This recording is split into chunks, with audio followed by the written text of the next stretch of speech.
appointment.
Before it became a household name.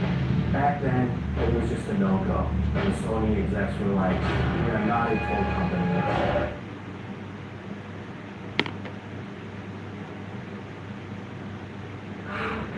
Before it became a household name. Back then, it was just a no-go. And the Sony execs were like, we are not a toy company, and we are not going to get into this business. Before it dominated the world of gaming. Sega had managed to capture 52% of the market in both Europe and the United States. It was only an underdog, brought up by a man with a vision. Ken is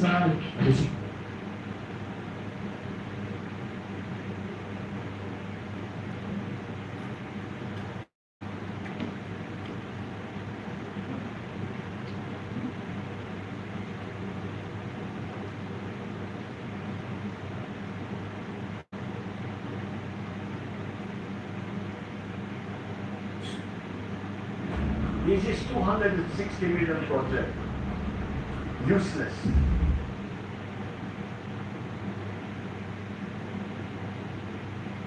Is the vice president of Sony Records.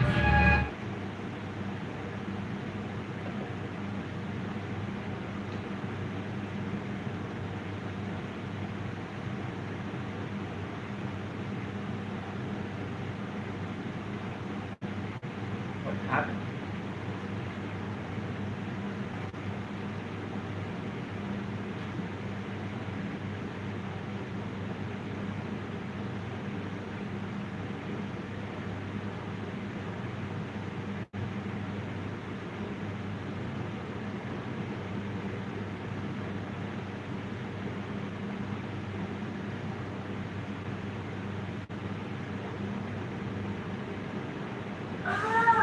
Senso denti.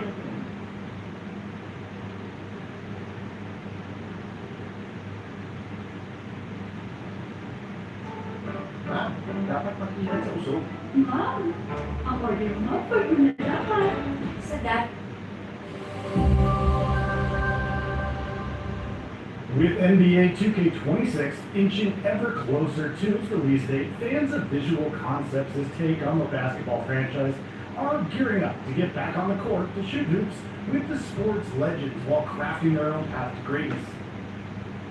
Building on the best of what came before it, the new title in the franchise's illustrious lineup is aiming to present an experience that ups the realism while also refining its core gameplay loop in ways that make its players feel like pros while they take on the best of the best. These new improvements touch many crucial aspects of the experience, making NBA 2K26 a game that fans of basketball simulators will want to watch out for. So with that in mind, here are a few things that you need to know before you head on over to your platform storefront to grab yourself a copy. Number 1, expanded My Player customization. Putting your stamp on the NBA is now going to be quite intuitive with a new My Player Builder tool that lets you truly customize your player to your liking. There are a suite of tools to ensure that your custom players are able to be a formidable presence on the court, with options that allow for varying heights to be balanced against other key areas. Build diversity is encouraged in NBA 2K26, and there are sure to be custom players that can take the fight to the opposition with style and substance once the game is out. Number 2, Triple Threat Park returns. Triple Threat Park is making its way back to the new game better than before, with multiple new modes to dive into. Play either against or with your friend in 3v3 games, while also bringing in some NBA heavyweights to the format. A new location is set to bring a refreshing change of pace from the main campaign, and is sure to bring a lot of new additions to the popular mode, allowing you to earn rewards and complete challenges with your custom My Player. Number 3, a new and improved King of the Court. Looking to earn some extra cash and VCs while you throw down against the best of the best? A revamped King of the Court mode is making its way to NBA 2K26, and is primed to be all the more accessible to players looking to participate. For starters, it is now playable over the entire weekend instead of the limited 4-hour window from previous games. Visual Concepts has promised further details on the changes it's bringing to King of the Court a little closer to the release of its upcoming title. Incidentally, it has also promised more information on my team, my player, the W, my career, and my NBA within the same time frame. So have no fear, we'll be sure to bring you all of the juicy details as soon as they are made public. Number 4, a new story. Speaking of my career, your choices are going to carry a lot of weight in NBA 2K26's main career mode. Out of Bounds brings a realistic take on what earning an NBA draft would feel like in the real world, requiring that you take on and complete specific objectives during story games. Your draft stock either rises or falls based on your success, with consequences for failure that you may want to watch out for as you take on skilled opponents looking to gain an edge over you and letting their skills do the talking. Number 5, My NBA brings some new tricks. Doing well in My NBA is getting a similar overall, with your performance directly tied to the quality of teams that you get drafted for. While details are scarce at the time of writing this, Visual Concept has outlined a new system in which you can either let the dice roll on where you end up, or actively take part in the process by hosting a private workout with your desired teams to see if you can make things work out. It's all in the spirit of giving you more control over your journey, allowing you to chart a course to your dream team while you keep improving on your skills. Number 6, My GM Sandbox Mode. Aside from tearing up the court in My Player, NBA 2K26 lets you step into the shoes of a general manager, building up your team to be a formidable presence in the NBA. You can import custom rosters in addition to drafting classes. This unranked sandbox is a great way to blow off some steam, and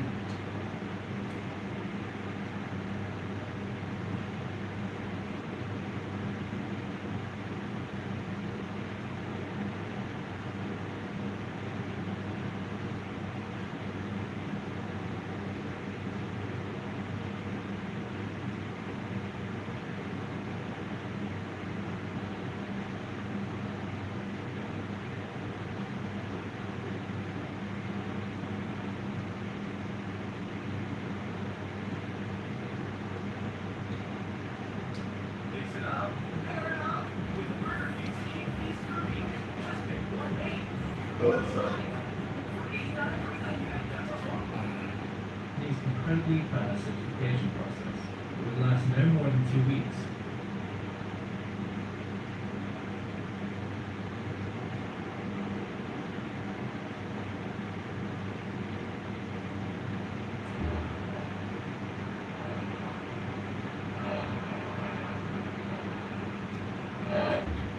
During the third and fourth generation of consoles, the market was dominated by 2 companies, Nintendo and Sega, as they had managed to build a loyal user base throughout the 8 and 16-bit era of games. However, the home console market was about to undergo a massive shift, as the next generation would be the first built from the ground up for true 3D gaming. And during this industry-wide transition, a new contender was preparing to throw their hat into the ring with their own brand new console, the PlayStation, created by the tech giant Sony, who after being burned by both Nintendo and Sega, wanted to show the industry how much they had been underestimated. However, no one could have predicted just how successful the PlayStation would become, and ultimately how it would change the games industry forever.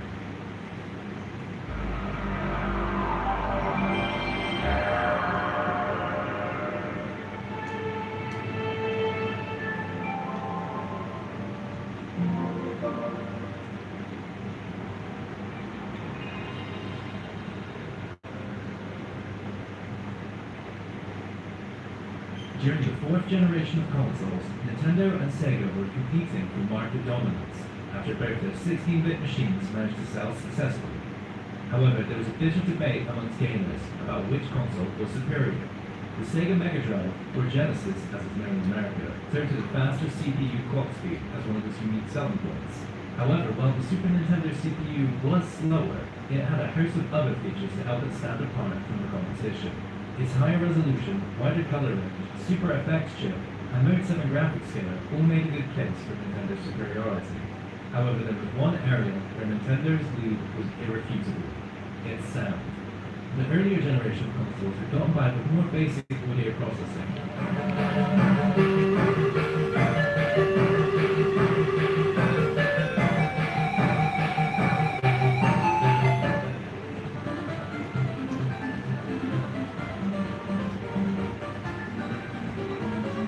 However, when the 16-bit generation came around, Nintendo sounded generations ahead of Sega.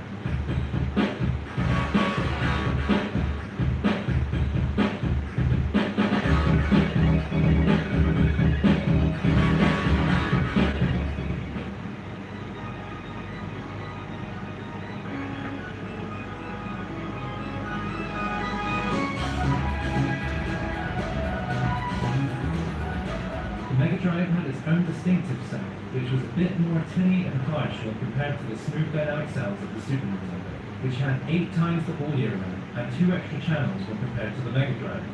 This was all thanks to the SSMP chip, designed and produced by Sony, but more specifically by Ken Kutaragi, who worked in Sony's research and development labs.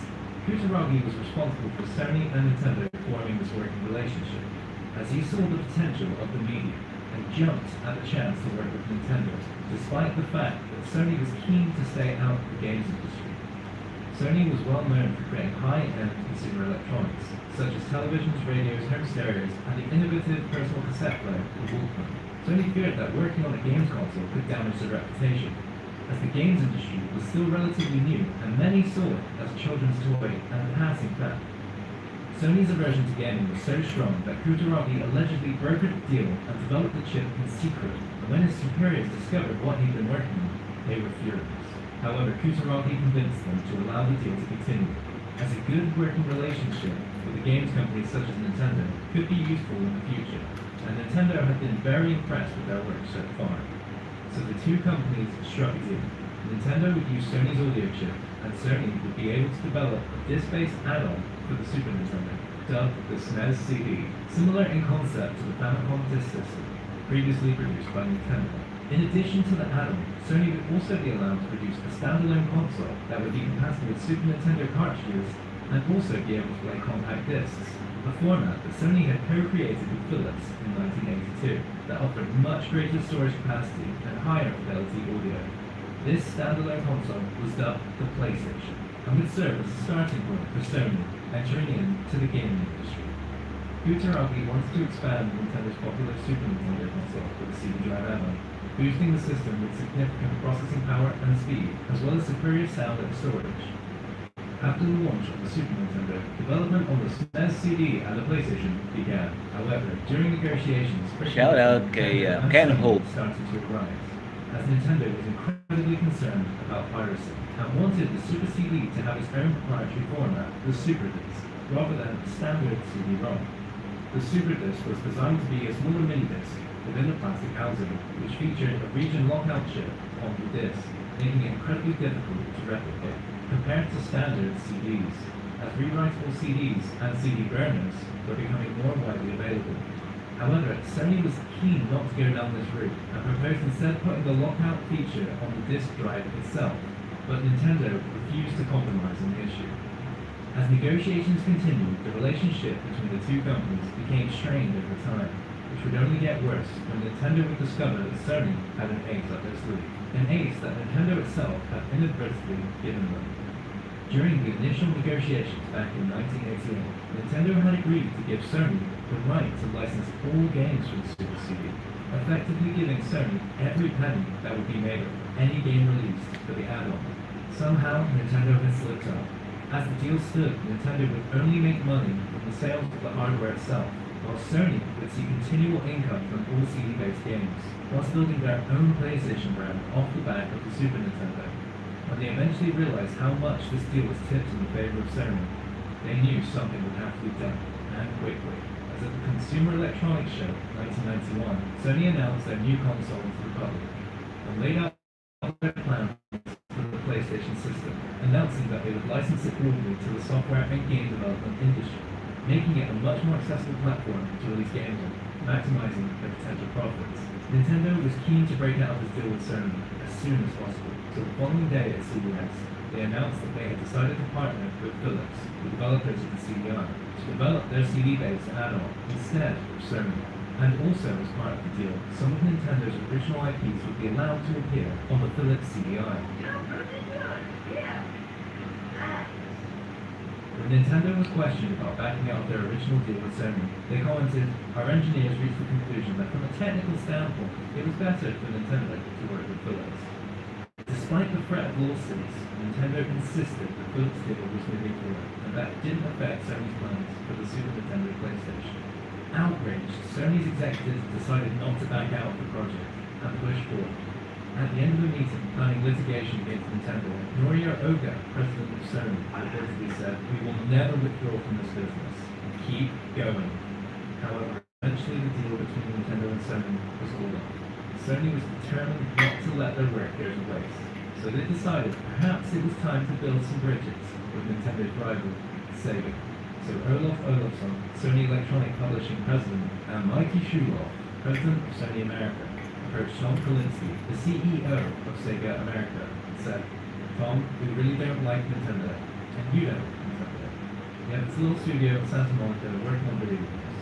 We don't know what to do with it, and we'd like Sega's help in training our guys, and we think the optical disc would be the best format."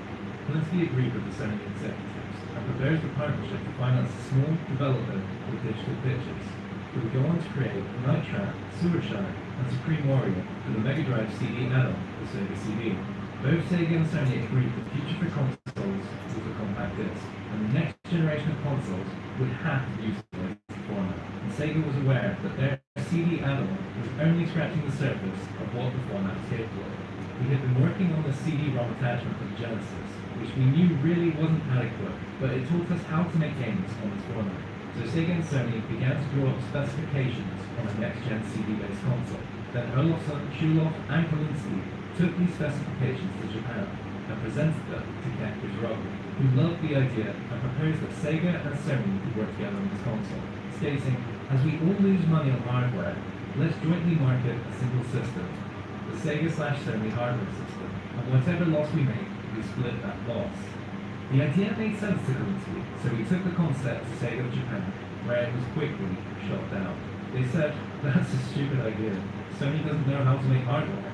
They don't know how to make software either. Why would we want to do this?" Kutaragi was once again left disappointed and angry by Nintendo and Sega's actions. However, he remained certain that their concepts and design for the PlayStation had potential, so he approached Norio Oga, president of Sony, explaining that he felt Sony should proceed with the development on their own. Growing weary of all the false starts on the PlayStation, Oga wanted to seize the opportunity to get back at Nintendo and told Kutaragi, "Just do it."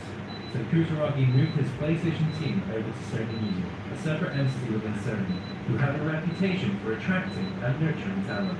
The PlayStation team leveraged Sony Music's experience to establish a huge sales team that would attract developers to work with Sony, as they offered the developers more control over distribution.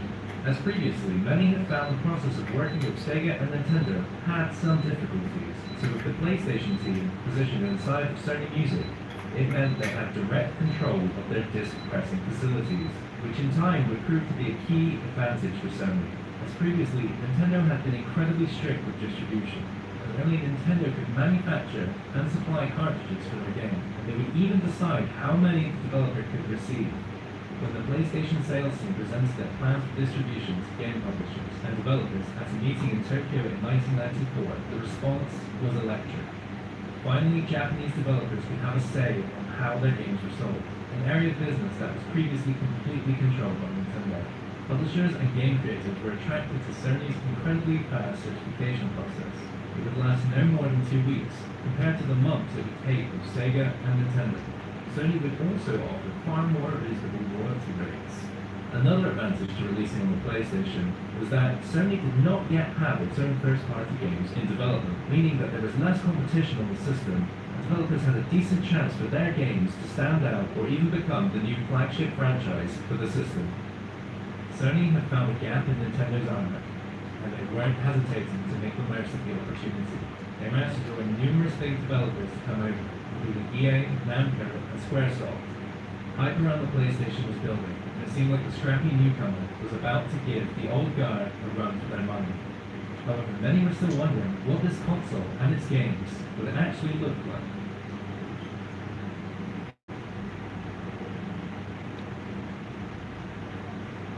The console itself was built with a minimalist design, but didn't look out of place next to Sony's premium consumer electronics.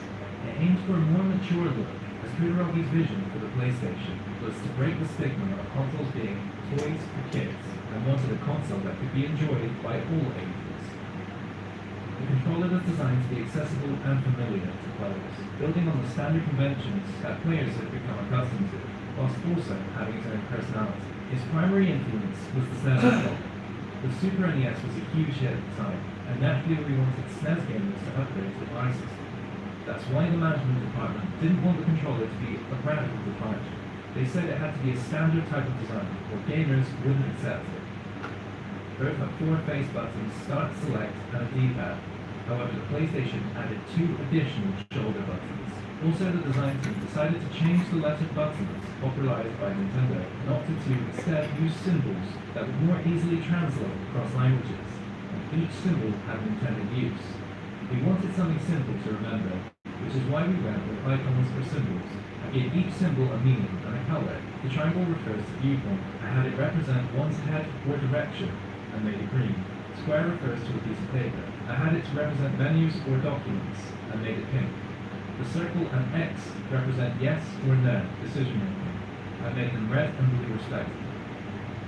When the PlayStation's capabilities were first shown to the public, it wowed the industry with its live 3D rendering capabilities, perhaps most famously its T-Rex demo that featured a detailed model of T-Rex that could be rotated and controlled.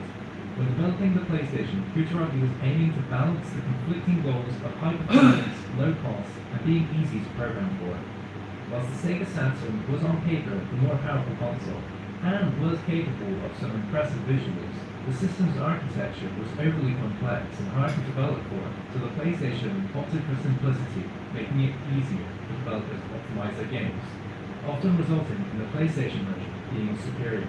The PlayStation 1 featured a 32-bit single-core CPU running at 33 MHz. Within the CPU, there are additional coprocessors, such as the Geometry Transformer engine, that would handle vector math instructions used for 3D graphics. The motion decoder, or MDEC, enables full-screen, high-quality FMV playback, and is responsible for decompressing images and video into VRAM, and the system-controlled coprocessor that controls memory management. The system also had 2 MB of RAM and a 32-bit GPU with 1 MB of dedicated video RAM, which was capable of outputting a maximum resolution of 480 Ti. The console also featured a dedicated sound processing unit for processing high-quality 16-bit audio that was capable of decompressing sound in real time.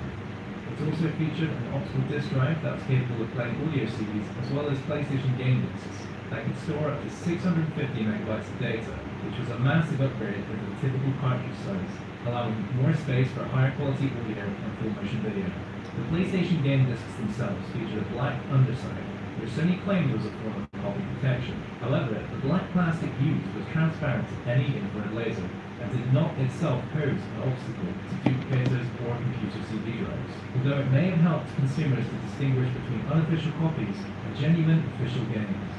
In previous generations, most game cartridges featured built-in memory for players to save their progress in game. However, with CDs, there was no way for a player to store their game save on the disc, so Sega had opted to use a dedicated game cartridge for storing game saves.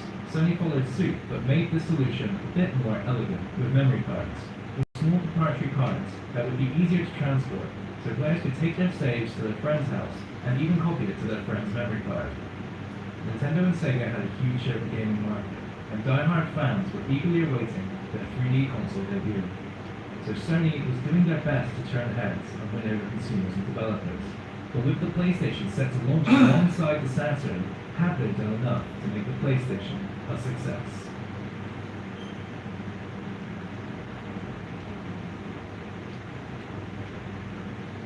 The PlayStation launched first in Japan on December 3rd, 1994, to much anticipation. However, there was still some concern internally about how the console might perform, as it was releasing just 1 week after the highly anticipated Sega Saturn, which was launching with the impressive console port of Virtua Fighter as an exclusive, which had proved to be a massive success, selling out of their stock of 200,000 consoles on its first day. Sony was still nervous about how their first game console would be received, so in the bid to distance themselves from the console, Sony sent notices to the marketing teams insisting that the console was referred to as PlayStation and not Sony PlayStation, clear distancing the two brands in case the launch was to fail. However, even after this successful launch of the Saturn, the PlayStation hype managed to endure, as Sony had made the decision to price the PlayStation incredibly competitively, launching at a lower price, 39,800 yen, in comparison to the Saturn's 44,800 yen. The PlayStation also boasted more games available at launch, including the visually stunning Ridge Racer, and when the PlayStation's launch came around, it was a huge success, as there were queues of fans waiting for their chance to get their hands on Sony's first console on day one, and by the end of the day, they had sold an impressive 100,000 PlayStations. By the end of 1994, the Saturn was leading in sales, with 500,000 consoles sold. However, the PlayStation was managing to keep pace with 300,000 units sold, and the race was far from over, as both companies were now setting their sights on the West. And with no sign of Nintendo launching their next generation console, the market was wide open for both PlayStation and Saturn to establish a lead. Sony did not want to let this opportunity go to waste, so they hired an industry veteran, Steve Race, a former Sega and Nintendo executive who was known for his aggressive business tactics, to lead Sony's Western marketing push. Sega, however, was now wary of the success that Sony had already seen in Japan, and wanted to move quickly to try and take the sales lead in the West. So on May 11th, E3 of '95 took place, and Sega announced that they had secretly shipped Saturns to retailers across the US, and they would be available to buy that very same day, at the price of $399, an incredibly aggressive price point, as consoles generally have been sold for more premium prices in the West. The pressure was now on for Sony. Sega had done everything to try and steal the newcomer's thunder. And now many were unsure if Sony would even be able to match Sega's price in the US, as in Japan, the PlayStation's lower cost meant that the system actually was sold at a loss to Sony. The next day, all eyes were on Sony as they took to the stage. They started with a video showing the company's various achievements and proudly announcing their entry into the games industry. However, things would quickly grind to a halt as it was followed up with a long-winded and uninspired slideshow presentation that didn't excite the audience too much.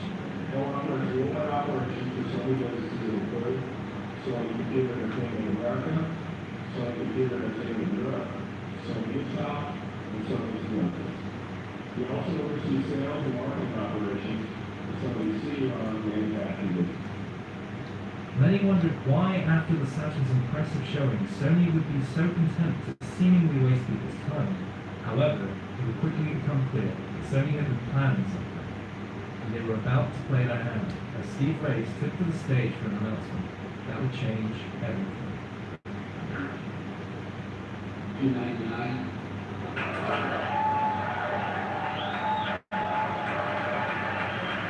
Sony had done it. The price point was much lower than expected. However, the price wouldn't be the only thing to turn heads, as the games on display during the show, including Ridge Racer, Wipeout, and Tekken, quickly excited gamers. And also a surprise appearance from Michael Jackson ensured that Sony left a huge impression with their US debut. Although many expected Sega to have an aggressive lead following their surprise early launch, it ultimately left them at a massive disadvantage, as the system only had 6 games at launch, and Virtual Fighter was not very popular in the West. Retailers were also upset by the surprise launch, as they were not informed ahead of time. Best Buy, Walmart, and KB Toys were actually so angry they refused to sell any Sega product. Sega had pushed forward too quickly and tripped themselves up, and Sony was aggressively heading for first place. The lower price point and Sony's forward-thinking advertising that targeted not just teenagers, but also young adults, with sponsored events at nightclubs and licensed music in their adverts, made consumers sure that the PlayStation was the console worth waiting for. And when it launched on September 9, 1995, retailers reported that they didn't have enough stock to keep up with demand. There were over 100,000 pre-orders placed for the PlayStation and 12 games available by the time of its American launch, which was far more appealing in comparison to Saturn's 6 launch titles. Within 2 days, it had already sold more consoles than the Saturn had in 5 months. Sony had taken a strong lead that continued for the European and Australian launch on the 29th of September and the 15th of November. By November, it had already outsold the Saturn by a factor of 3 in the United Kingdom. Within its first year, the PlayStation secured over 20% of the entire US video gaming market, and by the end of '95, over 800,000 consoles had been sold in the US alone. The PlayStation was on track to win this generation. However, Nintendo were still absent, and a substantial buzz was building for their new console, the Nintendo 64, which was set to be the most powerful console of the generation, with many innovative features such as 360 analog control, 4 controller ports, and controller rumble. When the Nintendo 64 finally launched in 1996, it sold well, but was ultimately steamrolled by the PlayStation. Over time, Sony began to iterate upon their hardware to compete more with the N64's unique features. In 1997, Sony launched the dual analog controller, which offered 2 analog sticks and rumble, although this was only the Japanese version. A few months later, Sony replaced this controller with the DualShock, which updated the thumbstick design and had the ability for them to be clicked in, adding 2 extra buttons, R3 and L3 respectively. Also, controller rumble was included for the US and Europe as well as Japan. The PlayStation Multitap was also released, which allowed for 4-player multiplayer and supported games, or even up to 8 players with a second multitap. Later into the PlayStation's lifespan, on July 7, 2000, Sony released a slimmer and more compact version of the PlayStation, known as the PS1, that could also be bought bundled with a screen that would allow for more portable play. The PlayStation 1 had an impressively long life as a console, as it saw support long after it was succeeded by the PlayStation 2, selling millions of units until it was discontinued in 2006.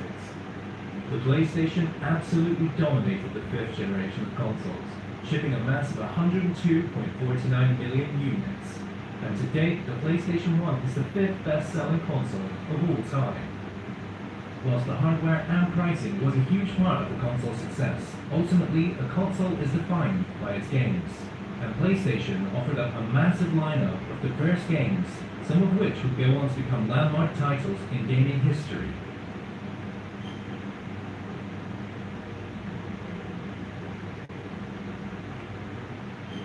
Due to Sony's forward-thinking licensing, the console proved incredibly popular with developers. So popular, in fact, that over 7,918 games were released for the console during its lifespan, with a cumulative sales of 962 million units. That's an incredibly high number when compared to the Saturn's 1,047 games and the N64's paltry 393 games. Looking at the top-selling games for the PlayStation, you can see a difference.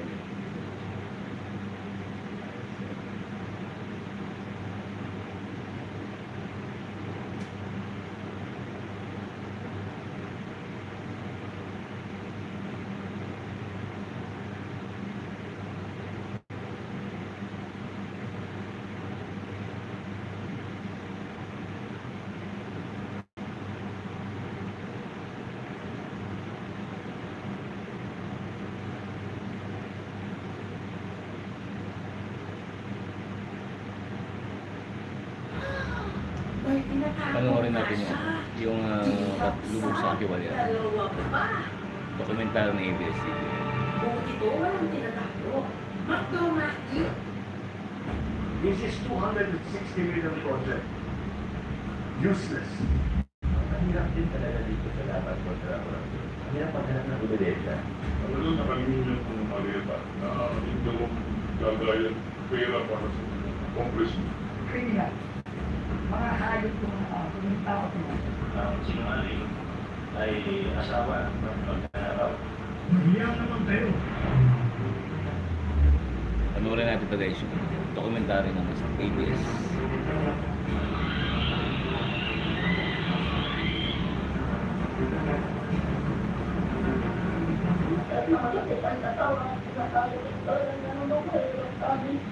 Pati yung bahay namin, hindi pa nagagawa. Nakakambak po kami na umabot yung tubig. Ay, isip po namin, kaya po na tumasin na nahuwan po yung taong tataas pa po.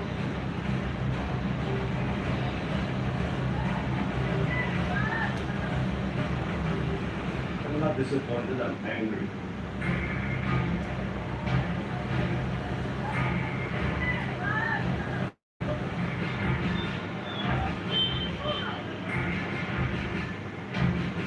Mahiya naman kayo. Lalo sa mga anak natin na magmamana sa mga utang na ginawa ninyo ang binusayo ng pera.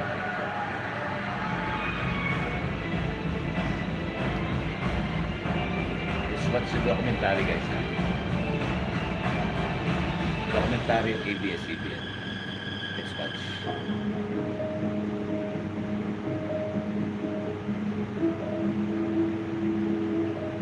It's 55 minutes.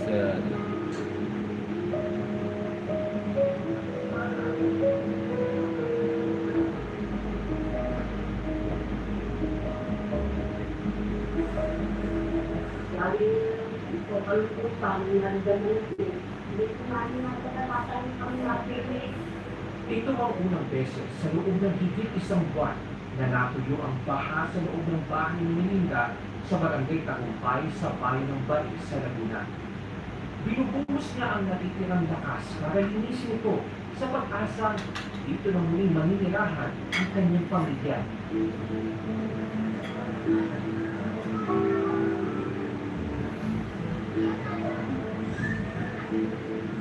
Hindi man maunawaan ng iba, pero tignan lang daw ang kanilang sitwasyon sa mga tent.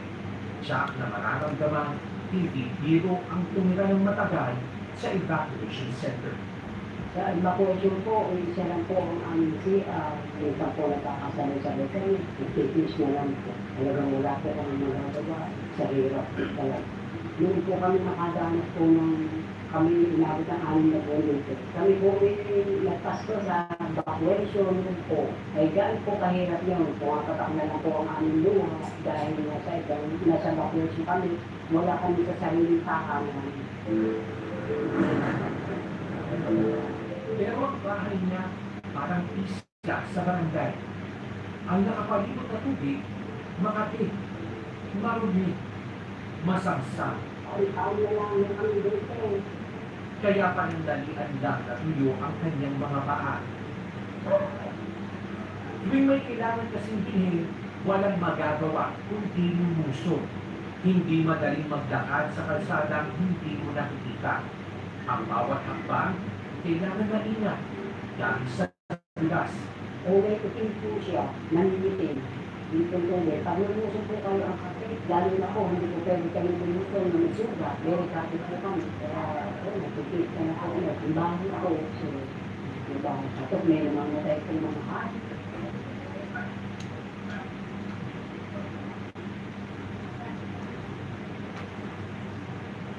Ilan na lang silang residente sa kanilang pumaw ang natira. Sino ba naman ang gusto ng bahay na nakapilit na sa lupa pero nakalublog sa baha? Mga po yung masawag ko ng bilay ko tayo para pagkaan po, hindi na po hindi kung lalabas sa taas po. Para hindi mabasa. Hindi ko nakababad na yung paa. Tapos, sinakali ko kasi kung may sunod ang paa, kapag sakit, tapos may resist po na kung minsan pagdadaan na po, bibiglang nakakit na daga, tapos mga basura, layapin, mga pagkalit natin dyan. Hirap kami magagawa kasi pag mag-evacuate naman po kami, mas lalo po mahirap. Yung lang po. Tuwing bubuhos ng malakas at tuloy-tuloy ang ulan, ang tinagurian ng bansang garden capital nagiging ilog o di kaya'y parang bahagi na ng Laguna de Bay. Hulyo pa ng manalasa ang sunod-sunod na bagyo at matinding ulang dala ng habagat. Hindi lang bae ang nakararanas ng ganito. Maraming lugar sa Pilipinas ang babad sa baha kahit na tag-araw. Meron naman na umuus na ang ulan ng saglit o kaya walang pati ng pata, kakasalan ng baha ang kasunod. Maraming Pilipino na ganito ang pinadisnan, kinalakihan, at ginawan na lang ng paraan. Well, today was very simple. Last to Matapos ang malawakang mga pagbaha nitong Hulyo 2025, iniutos ni Pangulong Ferdinand Marcos Jr. na ilunsad ang website na bubusisi sa lahat ng flood control projects sa bansa. we are asking people to help us and to help themselves. Dahil kung maayos natin ito, hindi na sila pampahin. At least not as badly as they are. Hinihikayat nito ang mamamayan na i-report ang mga anomalya. We have to clean our ranks. This is not ganito painful. Baka masakot dyan at mga tao na malapit sa atin. Ngunit kahit malapit sila sa atin, mas malapit naman siguro sa puso natin ang taong bayan. Ipinaskin din ng Pangulo ang 15 kontraktor na nakakuha ng may pinakamaraming kontrata sa nakalipas na 3 taon na nagkakahalaga ng may 100 bilyong piso. Kabilang sa 15 kontraktor ang SunWest Inc., Wow Builders Corporation, ang Alpha and Omega General Contractor and Development Corporation at St. Timothy Construction Corporation na pagmamayari nila sa Zara at Pacifico Vizcaya. Hindi bababa sa 8 flood control project ang ginawa sa Baig base sa sumbong sa Pangulo.ph. 2 sa 8 proyekto sa Baig nasa Barangay Tagumpay. River protection structure sa Baig River ang isa sa mga ito. Ang halaga, mahigit 47 million pesos. Marso, noong nakaraang taon, kumano natapos ang proyekto. Pero makaraan ang 18 buwan, inaayos pa rin ang mga bakal na bubuhusan ng semento sa isang bahagi ng struktura. Mahaba naman ang river protection structure at maliban sa bahagi na patuloy pa rin ginagawa, tapos na ang ibang parte nito. Pero ang mas nakakagulat, ang isa pang flood control project sa Barangay Tagumpay, ang Bain Lakeshore Protection. Ang presyo, halos 20 milyong piso na nakumpleto na umano noong Nobyembre 2023. Isa lang ito sa 2 flood control projects dito sa Barangay Tagumpay sa May Laguna. Pero ang tansa natin ay hindi na ito aabot ng 100 meters o higit pa. Kaya ito na sasapat para pigilan yung abot ng tubig mula dito sa lawa papunta doon sa komunidad. Ang pinakasindi niya, parang diving board sa mga bata.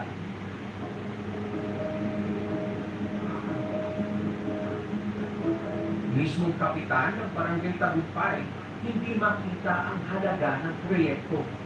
Sa ngayon po, parang wala namang po naging epekto sa amin yung flood control na yan. Kasi kaya naman po ang yung border po yan, malaking bagay po yan, sa habaw po ng alon.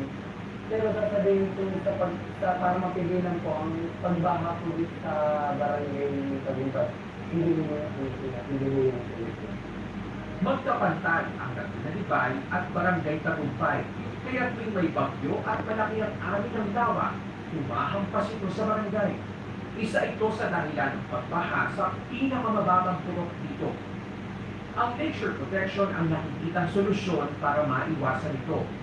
Pero sa paglala ng climate change, na sinabayan ng pagtayo ng iba-ibang infrastruktura, hindi na lang ito ang nagpapalubog sa kanila. Katulad ng Batangas, ang tumakbo ang tubig ko sa ilong, saan ng takbo? Ang kalawang na bunga. Pero hindi, pagka umapaw yung pinaka-irrigation na rin, saan ng bansa? Sa highway. Ay kung ito po yung masaraduhan, para upang kawali, makatawag na upang Sa datos ng lokal na pamahalaan, mula 2020 hanggang 2023, halos 1 bilyong piso ang ginastos ng national government para sa 20 flood control project sa Barin. Pero di isa, wala umanong alam ang munisipyo. Yung mga project na ginagawa ng BB, hindi na yung pag-cooperate sa amin.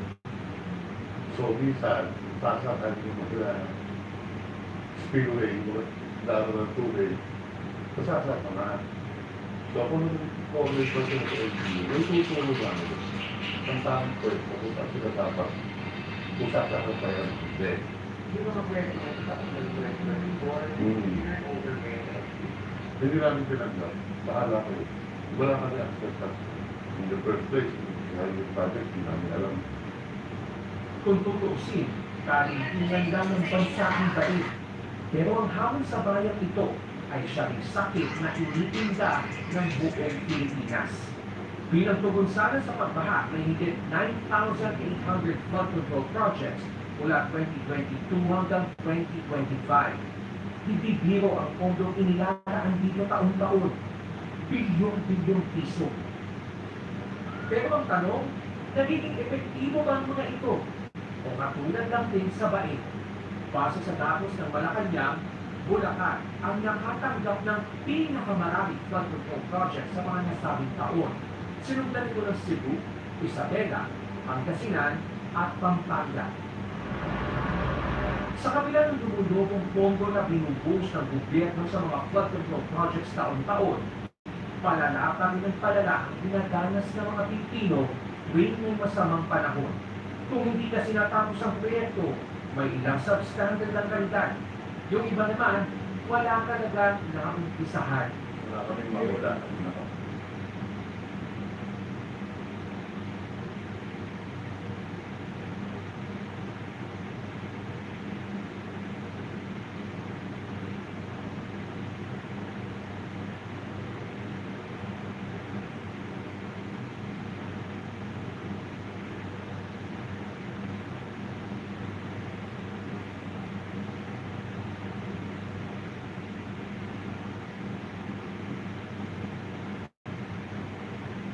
Naging nila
Because of my Mach 3 razor, Gillette Mach 3 with skin comfort blades.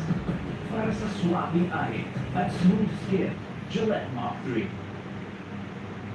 Definers, superstars. Even though the 1995-96 team won 53 games and had some solid players, none of them was a true number one option that could lead the team to a championship after a quick and painful exit in the first round of the 96 playoffs.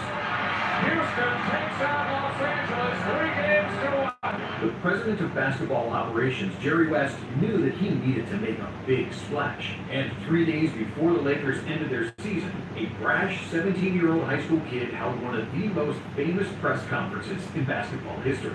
Kobe Bryant decided to take my talent to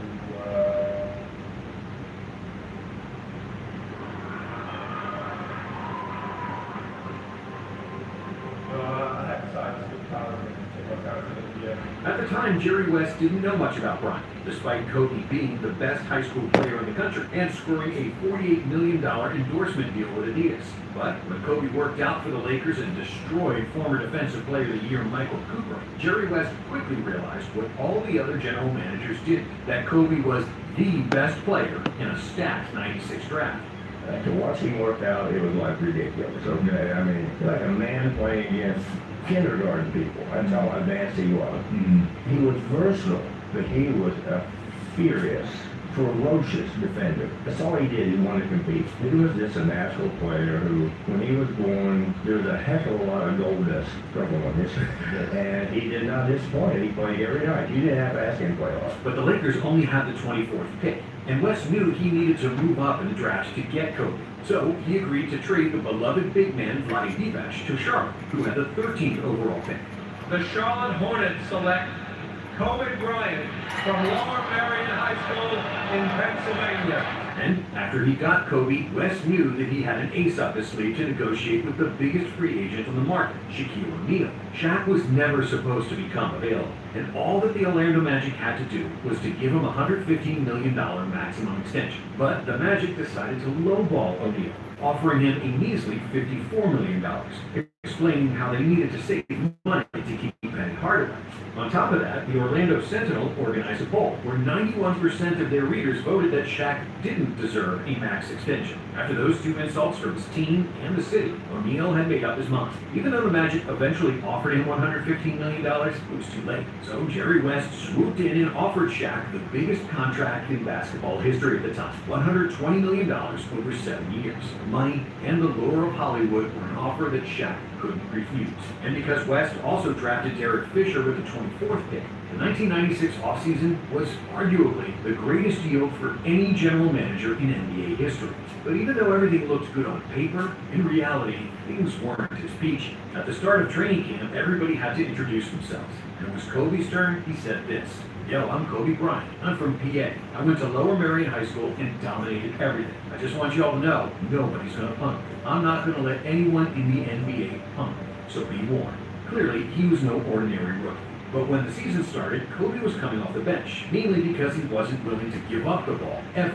O'Neal nicknamed Kobe Showboat, and even though there were no major problems between them, you could see that their chemistry wasn't ideal. On November 17th, after Bryant scored a career-high 16 points, Shaq complained to Kobe that he wasn't giving him the ball, to which Kobe calmly said, "Get it off the rebound if I miss, bro." Bryant was arrogant and he was selfish, often dribbling into double teams and taking impossible shots. On top of that, he was standoffish, not trying to socialize with his teammates off the court, which distanced him from everybody and caused coach Del Harris to play him only 15 minutes per game. But even though Shaq and Eddie Jones made the All-Star team, Kobe was the main attraction at the 1997 All-Star Weekend, winning the dunk contest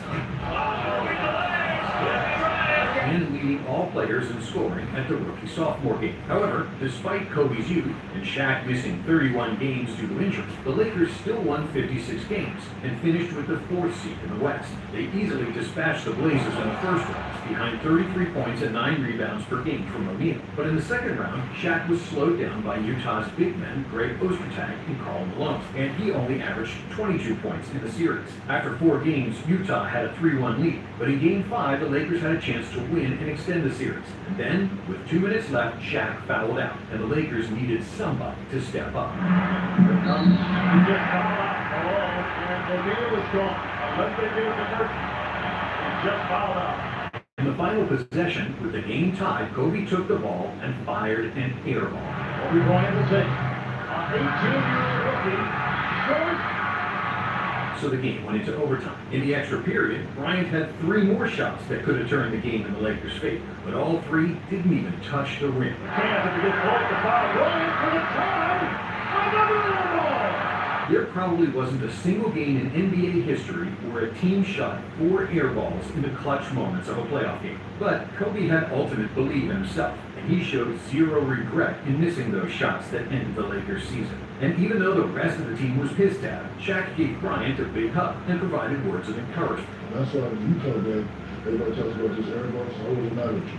And that's why I was someone come and grab me and say, hey, you know, everybody's laughing and getting loud, but one day people will feel you at the end of the day. In the offseason, Kobe worked tirelessly to add strength, reporting to camp 10 pounds heavier, and it was pure muscle.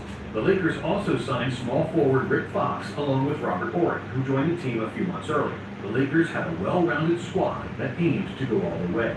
LA started the season with 11 straight wins, but then they lost Shaq to an abdominal injury who missed 20 games. In Shaq's absence, Kobe was trying to take over games, and it was most notable against the Bulls and his idol Michael Jordan. Even though he was still a teenager coming off the bench, Bryant had a memorable game, going bucket for bucket with the greatest player in the game, and showing no fear whatsoever. Kobe has sent a message to everyone else that he is the future.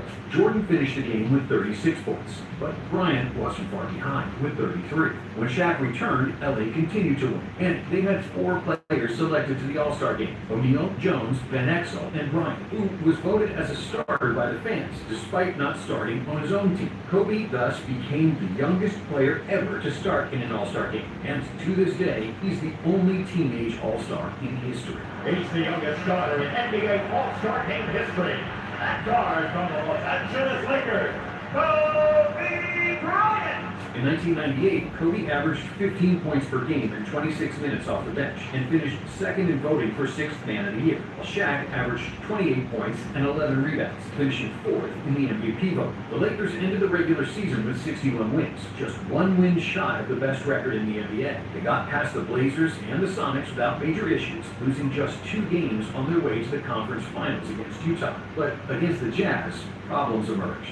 With Stockton and Malone, Utah had the best pick-and-roll duo in the NBA, which didn't bode well for O'Neal, who wasn't a very good pick-and-roll defender and had trouble guarding Malone outside the paint. The mailman destroyed the Lakers with 30 points per game in the series, and even though Shaq averaged 32, the rest of his teammates shot the ball horribly, especially Bryant and Van Exel, who combined for 18 points and just 29% from the field. The Jazz took a 3-0 lead, and before Game 4, Nick Van Exel ended the practice by saying, 1, 2, 3, Cancun, clearly showing that he didn't believe the Lakers could turn it around, to the disgust of his teammates. And even though he was right, and Utah ended up sweeping LA. And that's the final horn, and the sweep is complete. So the Utah Jazz are returning to the NBA Finals. Shaq came to Jerry West's office demanding that Van Exel get traded. West was sickened by Van Exel's words, and he quickly obliged, trading his all-star point guard for Ty Lue and Tony Batiste. It was one of the last trades in the NBA that could have gone through, because on July 1st, 1998, the NBA entered a lockout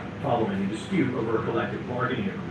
This cut the regular season to just 50 games, but before play resumed in February, the players kept in shape by organizing pickup games. And during these games, the 2 Lakers superstars had their first big fight. By that time, O'Neal was not a fan of Kobe. Shaq was tired of the selfish play and missed shots in the conference finals, and was jealous of Bryant's growing superstardom. Shaq had just lost his Reebok deal and was dealing with legal issues, all while Kobe was viewed as a PR darling, scoring endorsements with Adidas, Spalding, Sprite, and even his own Nintendo game. This was supposed to be Shaq's team. He was the best player on the Lakers, and he expected Kobe to treat him like a big brother. But Kobe had no interest in being anybody's little brother. He was interested in dominating and becoming the best player in the world. He didn't care about being Shaq's friend, rejecting numerous opportunities to hang out with the big fella, which didn't sit well with Shaq, who wasn't used to getting rejected by anybody. So when the duo played in one of those off-season pickup games, the tension was palpable. I think I can remember the first time we had our first fight, and you looked and said, okay, this is crazy. We're playing a pickup game, we're doing lockout season, Southwest College, playing a pickup game. We're on opposite teams, and trash talking. Yes. You kept saying, yeah, take that one. I'm looking around. Oh, what do you mean? Yes. I said, oh, hold on, ain't gonna be too many more. They'll go, what did you say? What you gonna do about it? What you gonna do about it? The next thing I knew, I saw a big hand coming this way. And I remember going this way. And I remember throwing some lollipop how these came apart, and then they all just kind of broke apart, broke up. When the season finally started, the Lakers were a mess.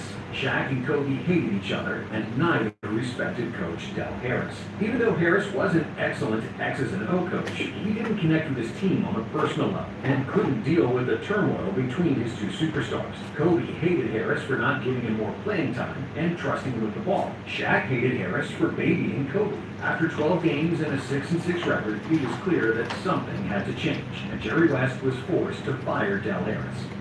We're not going in the right direction. We thought a coaching change was necessary. Kurt Rambis was promoted from the assistant to the head coach, but it soon became obvious that Rambis was not the guy who would get the Lakers on the same accord. And then, in a desperate attempt to give the team a jolt of energy, the Lakers signed Dennis Rodman, which was like adding gasoline to the fire.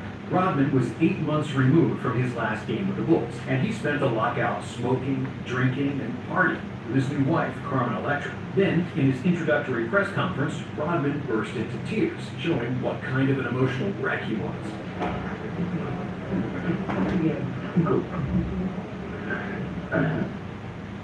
Still, the owner, Jerry Buss, insisted on his signing. And when he joined the team, Dennis was perpetually late to everything, still reeking of cigarettes and alcohol, not showering after games, and sometimes even wearing women's dresses.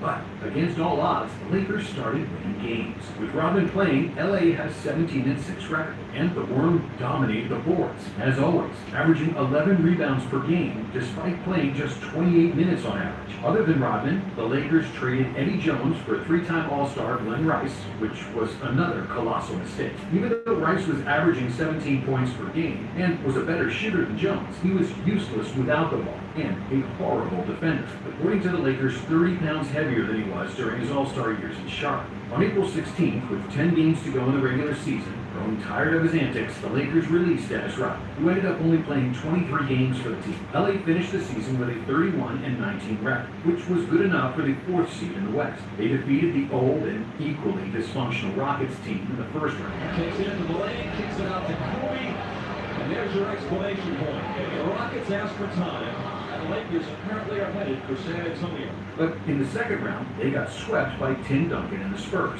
which surprised nobody. After 3 years of Shaq and Kobe, the best they did was getting swept in the conference finals, and the clock was ticking. Something needed to be done, fast. Otherwise, either Shaq or Kobe would be gone. What does the future hold for the Lakers and for Kurt Rambis? When the season was over, O'Neal demanded a coaching change, saying that Kurt Rambis was a Kobe guy and couldn't play for him anymore. The only guy who was on the market and had the expertise and the credentials to guide the Lakers to victory was Phil Jackson. But there was a problem. Jerry West, the guy who was supposed to hire a new coach, hated Phil Jackson's guts. During the 1972 finals, while they were both still active players, Jackson elbowed Jerry West in the head and broke his nose. And this happened after the game was over. Moreover, West was good friends with Jerry Krause, the general manager of the Bulls, who also had a fallout with Phil. And West trusted Krause's judgment. Jackson also openly criticized the Lakers through the media during the 1999 season, while taking a sabbatical from the NBA. So, when other people in the Lakers management asked West about hiring Phil, he simply said, Phil Jackson. But both Kobe and Shaq loved Phil and wanted him to coach the team. So, Jerry West sucked up his pride and hired Jackson for a then-record coach salary of $6 million, plus a $2 million bonus for each NBA championship. Without further ado, the new coach of the Los Angeles Lakers, Phil Jackson. Both Kobe and Shaq met with Phil before the season started, and the results were obvious. Shaq reported to training camp in the best shape of his life because Jackson told him to lose 15 pounds in the offseason. With Kobe, Jackson took a firm stand and proclaimed that this was Shaq's team and that Kobe had to be the second option, otherwise he would be traded. Bryant was less than thrilled, but was forced to accept the situation. To enhance the team chemistry, Phil signed veterans Ron Harper, Brian Shaw, and John Salley, whose impact on the team was obvious from day one, and they served as intermediaries between Shaq and Kobe. And maybe the most important change that Phil brought was his triangle offense. However, the implementation was hard at first, especially for Kobe and Glenn Rice, who were isolation scorers their whole life. And because Kobe could beat almost any defender one-on-one, during the preseason he would often abolish the triangle, ignore the open teammates, and attack. But then Bryant got hurt, which was a blessing in disguise. Out of the action for a month, Kobe watched his team play and win without him. The Lakers started the season 12-4, and when Kobe returned, he was forced to get with the program and try to fit in. In the next 21 games, the Lakers won 20, sitting at the top of the standings with a 31-5 record. But as always, there was drama. Phil Jackson started dating Jeannie Buss, the owner's daughter, which didn't sit well with Jerry West, who openly beefed with Jackson on numerous occasions. Glenn Rice was unhappy with the lack of shots, and so was Kobe, who would still go rogue at times, which then, of course, frustrated Shaq. The Lakers were the least happy 31-5 team in the history of the NBA, after which Jackson called Michael Jordan in order to talk to Kobe and attempt to calm him down. I had the team, it was still probably 99 when I coaching the Lakers. Michael's out, he's been retired for a year, and he comes to the ball game, and I said, let's meet in, chairman's room after the game. I want you to talk to Kobe a little bit. He tends to take over a game, at a certain time of the game, and I think that, you convince him to just wait, just be patient, allow the game to kind of come to him when it's necessary for him to do some things, because the team kind of loses their offensive direction. So I get in this room when he sits down and he goes, first thing Kobe says is, I could kick. At that moment, if the rest of the Lakers had the power to trade Bryant, he would have been gone in a second, as nobody liked him, and he knew it. My teammates hate me, Kobe complained to Jerry West. If I was your teammate, I'd hate you too, West replied. Bryant always had the ability to be objective about himself, and after that, he finally started to play team basketball. The Lakers kept winning games, and towards the end of the season, they truly came together as a team. After Kobe got into an on-court scuffle with Chris Childs, all the Lakers stood up in his defense, and what was a real bonding moment for Bryant and his teammates. LA finished the season with 67 wins and just 15 losses, which was, at the time, the 6th best regular season record ever. With 29.7 points per game on 57% shooting, Shaq led the NBA in scoring and field goal percentage, along with 13.6 rebounds and a career-high 3.8 assists. Shaq was one vote shy of becoming the first unanimous MVP in league history. And on top of everything, he played the best defense of his life, finishing second in voting for Defensive Player of the Year. Kobe was averaging 22.5 points, which was then also a career high for him, and he made the second All-NBA team and first team All-Defense. The Lakers were firing on all cylinders, but the playoffs weren't a walk in the park. In the first round, the Kings pushed the Lakers to a deciding Game 5, where LA ultimately triumphed behind 56 combined points from O'Neal and Bryant. In the second round, the Suns also fell in 5 games, and then the Lakers took a 3-1 lead in the conference finals against Portland, and their finals berth seemed almost certain. But then, Portland bounced back with 2 consecutive wins, forcing a Game 7. And in that deciding game, nothing was working for the Lakers. Shaq was struggling against the 7'4" Arvydas Sabonis. Pippen held Kobe in check, and with 10 minutes left to play, the Lakers were staring at a 15-point deficit. But then Sabonis picked up his 5th foul. Deep to Shaq. Sabonis apparently fouled him. That's 5 on Sabonis. The Blazers kept missing shots, and the Lakers got back in the game. LA took the lead with 2 minutes to go. And in the final minute, they had a 4-point lead and the ball, after which a legendary moment happened between Kobe and Shaq. The Lakers survived the most dangerous team in the playoffs, and now they had to face the Indiana Pacers in the finals, which was almost anticlimactic. The Pacers were a good, scrappy team, but the Lakers were simply better. LA took a swift 2-0 lead, but that second victory came with a hefty price when Jalen Rose deliberately planted his foot under Kobe, who twisted his ankle and was ruled out of Game 3. Looks like he sprained his ankle and Kobe came down. He's on the floor. Indiana won that game, and in Game 4 they were on the brink of winning another one when Shaq fouled out in overtime. Shaw grabs the rebound. That's a loose ball foul on Shaq. That will be number 6. What a big play. That's it. But then, Kobe, who was still nursing a bad ankle, took matters into his own hands. He finally had the chance to show that he was the guy, and he passed the test with flying colors. Here he is over Jackson. How good is this kid? Bryant made 4 of his 5 shots in overtime, including a game-winning tip-in with 5 seconds to go. Shaw, running one-hander. Fall in by Kobe Bryant. And even though Indiana won another game and extended the series, in Game 6, Shaq came in for his finals MVP. With 41 points and 12 rebounds, O'Neal was unstoppable, leading the Lakers to victory and the championship, with Kobe jumping into his arms as the final buzzer sounded.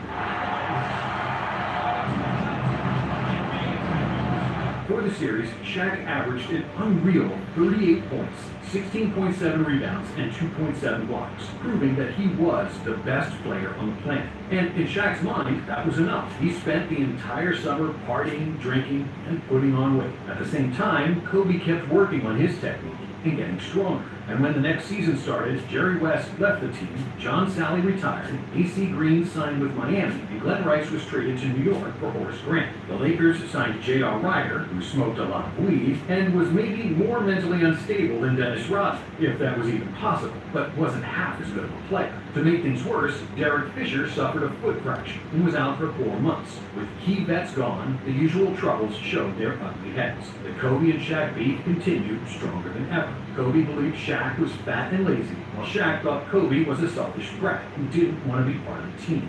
And to an extent, both players were correct, but then publicly saying it didn't help anybody, especially after the media got involved and kept the beef running 24/7. The Lakers were a walking circus, and they had a winning record simply because they were more talented than most teams. But for them to win in the playoffs, something had to click, and it did, in the form of Derek Fisher, who returned after missing 62 games. Fisher wasn't much of a scorer, but he was strong as a rock and steady as they come. He loved to share the ball. He was a great defender, and his tremendous leadership skills served as the buffer between Shaq and Kobe.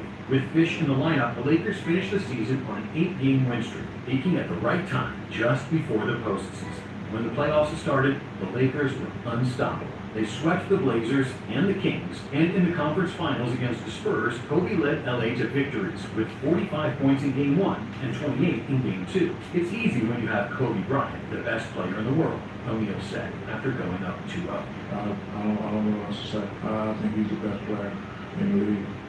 By far. The relationship between the two was at an all-time high, and the Lakers were essentially unbeatable as they won Games 3 and 4 by a combined 68 points. In the finals, the Lakers played the mediocre Philadelphia 76ers team, who had a bunch of great defenders, and Allen Iverson as the single offensive threat. Still, in Game 1, Iverson played one of the best games in NBA playoff history, scoring 48 points and leading the Sixers to an upset. But that was all he could do, as Kobe and Shaq were simply too good, winning the next 4 games and repeating as NBA champions.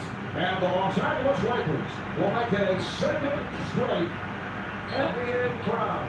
For the playoffs, Shaq averaged 30, 15, and 3, while Kobe added 29, 7, and 6, which couldn't be matched by anybody. And the Lakers' 15-1 record was the best postseason result ever at the time. After the finals, Shaq followed with his usual pattern of eating, drinking, and partying. Kobe, of course, spent the summer in the gym, reporting to the camp better than ever, physically close to his absolute prime, and his basketball skill fully blossomed. Plus, with the core of the team virtually unchanged, the Lakers had stability, and were now running the triangle offense to perfection. Even though Bryant was more aggressive than ever, having a fist fight with teammate Samaki Walker, and was ejected after a scuffle with Reggie Miller, he surprisingly didn't have many big quarrels with Shaq. Kobe was smart to realize that O'Neal was the most dominant player in the world, and for the most part, the superstar duo thrived playing off each other. Shaq averaged a team-leading 28.7 points per game with 12.7 rebounds and 3.7 assists, finishing third in the MVP voting. But this time, Kobe wasn't too far behind, with a career-high 28.5 points per game, 6 rebounds, and 5 assists.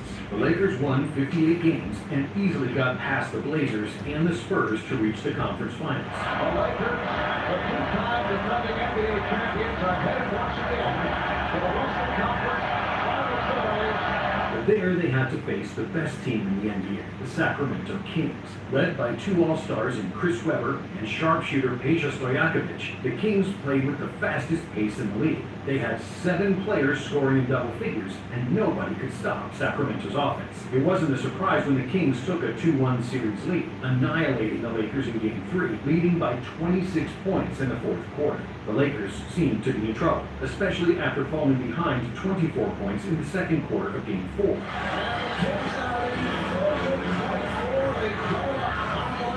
However, the Kings' lead started to dwindle.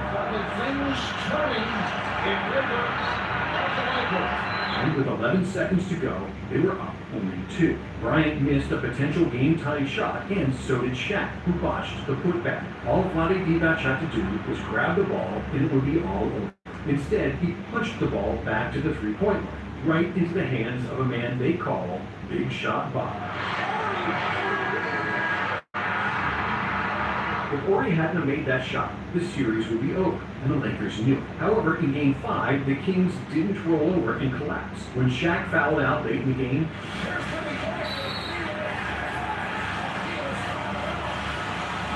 Mike Bibby drained a jumper that sealed the game for Sacramento, who now had a 3-2 lead in the series.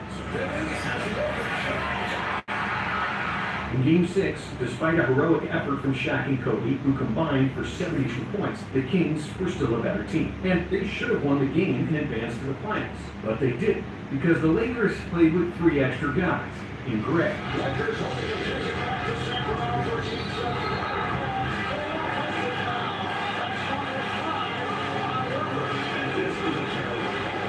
In the fourth quarter, the Lakers shot 27 free throws, compared to just 9 for the Kings. The worst call was in the final seconds, with the Lakers up by 1 when Kobe elbowed Mike Bibby in the face. Bibby was bleeding, but the refs called a foul on him, and the Lakers won the game.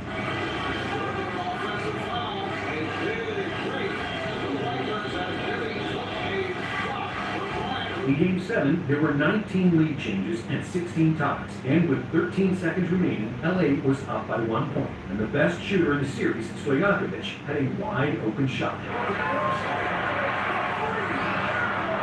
He airballed. Bibby managed to send the game to overtime with late free throws, but in the extra time, the Kings had nothing left in the tank. Sacramento kept missing, and the Lakers escaped with a victory, advancing to another NBA Finals. And here's Fisher in the front court, gives it in to George. The game is over, and the series goes to the world champion Los Angeles Lakers. And just like the 2000 series against Indiana, the 2002 finals were anticlimactic. The New Jersey Nets won 52 games in the horrible Eastern Conference, and their leading scorer was Kenyon Martin, who averaged 14.9 points per game. Even though the Nets were a well-balanced team, they couldn't do anything against Shaq and Kobe. O'Neal averaged 36 and 12, while Kobe added 27, 6, and 5, and was all over in 4 games. Los Angeles Lakers have made it 3 straight NBA championships. The Lakers became only the 3rd franchise in NBA history to three-peat, and now the goal is 4. But if you thought there was drama with the Lakers before, what came next was theater at its finest. Shaq, who was playing with a hurt toe for the entire 2002 season, postponed his surgery until the final days of August, which left him unable to participate in training camp. Shaq missed the first month of the season with the infamous phrase, "I got hurt on company time, so I'm going to rehab on company time." And when he finally got ready to play, he wasn't really ready to play, because he had ballooned to nearly 400 pounds. While one part of Kobe Bryant hated the big man for his lack of discipline, the other marveled at the opportunity to dominate without him. Without Shaq in the lineup, Kobe averaged 29 points, 9 rebounds, 6 assists, and 2.5 steals, all of which were career highs. Bryant was in his 7th season, and despite still being only 24, he was as strong, as skilled, and as athletic as ever. Kobe reached his absolute basketball peak, and he wanted the world to see it. But without Shaq, and with the unchanged, aging roster, the Lakers started the season with 3 wins and 9 losses. It was their worst start to a season in 36 years, as the Lakers played an ugly 1-on-5 brand of basketball, starring Kobe and 4 bystanders. With Shaq playing below his standard and team chemistry down the drain, Kobe decided to do what he knew best: score. In the middle of the season, the Lakers were hovering around 500, and Bryant went berserk. He scored 40 or more in 9 straight games, including 2 50-point games. They've got 8 now. 9. Make it 9, excuse me. And now Kobe is tied with Michael Jordan for most consecutive 40-point games. Jackson called him into his office and said he needed to slow down in order to include Shaq into the offense. When he heard that, Kobe was livid. Shaq comes back from the injury and field goals. We're starting to lose the big fight. What do you mean? Well, he's not getting the attention. This 40-point streak started to kind of take away his fire to prove something, right? So I need you to start dialing it back. Like, what? We're going to lose him. And you need him in June. Okay. We have a game against the Clippers. It's a ball game. I dumped the ball in the Shaq instead of shooting a wide open shot. 40-point streak ended that night. However, with some lineup tweaking and Shaq getting into shape, the Lakers caught their stride and finished the season with 50 wins, gearing up for another finals run. And in the first round against Kevin Garnett and the Timberwolves, it all seemed lovely and la-la land, with the Lakers winning the series in 6 games, behind 60 combined points from their 2 superstars. But in the next round, the Lakers encountered the best team in the regular season, the San Antonio Spurs, and their league MVP, Tim Duncan. After 4 games, the series was even, with 2 wins apiece. But in Game 5, despite a late Lakers rally and 36 points from Kobe, the Spurs eked out a 96-94 win.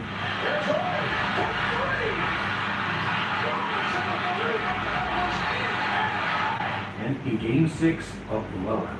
Duncan destroyed the Lakers with 37 points and 16 rebounds, finally putting a stop to LA's reign over the NBA.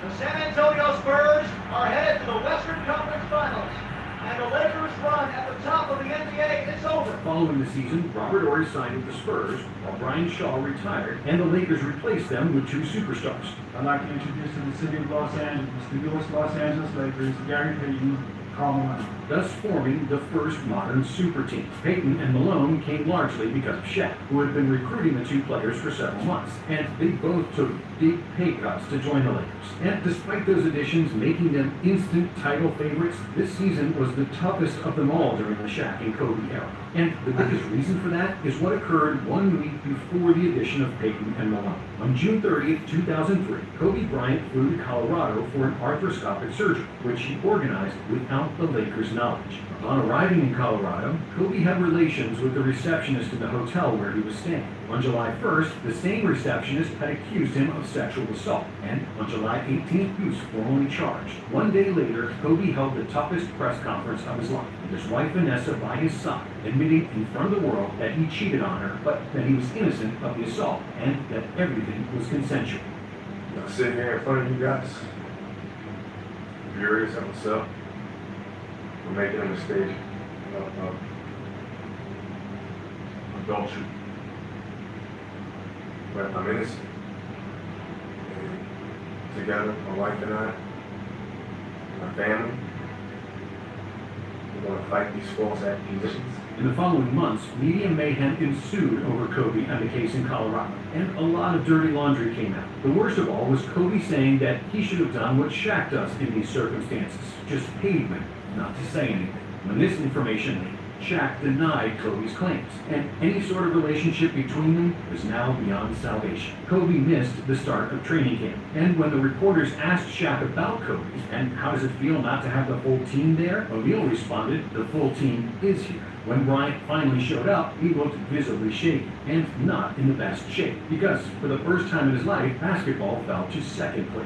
Throughout the preseason, Kobe and Shaq kept trash-talking each other, both on and off the court. Before the season started, Phil said they had to stop with the nonsense, especially with the media. And 24 hours later, Kobe did an interview with Jim Gregg and unleashed all of his hatred for O'Neal. He said the guy selling donuts at the 7-Eleven had more pride in his job than Shaq. And this was the same interview that he had gone public calling him fat and lazy and that he had surgery on the organization's time instead of, he would do it on company time instead of his time. Furthermore, Kobe said it was pathetic that he publicly demanded a max deal when Payton and Malone basically played for free. Kobe also said that he sacrificed so much of his game for Shaq and that they are not friends nor brothers, citing that a brother would call him after his Colorado situation, which Shaq didn't do. After this story got out, Shaq literally threatened to kill Kobe, and Kobe was willing to fight O'Neal as well. I knew the fire that I lit. I knew what I said. And he knew what he said. He knew what you said. It's okay. This is it. It's coming to a head. We're going to go in here. We're going to be grown men about it. We're going to fight it out. Then what comes out of it, comes out of it. That's it.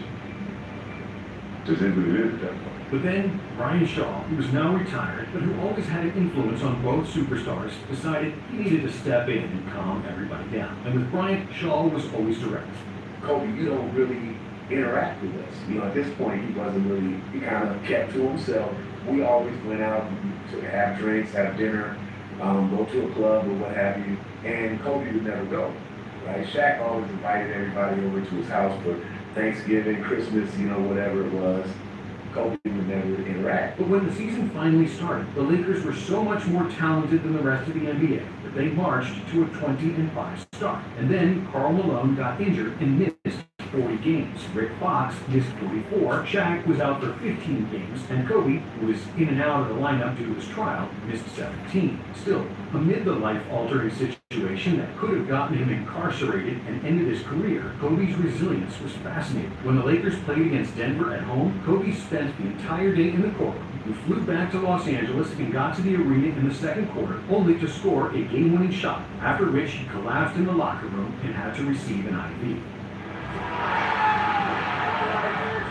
For the season, Bryant led the Lakers in scoring with 24 points per game, including 5 rebounds and 5 assists. His defense was as good as ever, and he made the first all-defensive team, first team All-NBA, and finished 5th in voting for MVP. On the other hand, Shaq showed visible signs of slowing down. O'Neal was still very good, averaging 21.5 points, 11.5 rebounds, and 2.5 blocks per game, but the excess weight robbed him of the explosiveness and quickness he once possessed.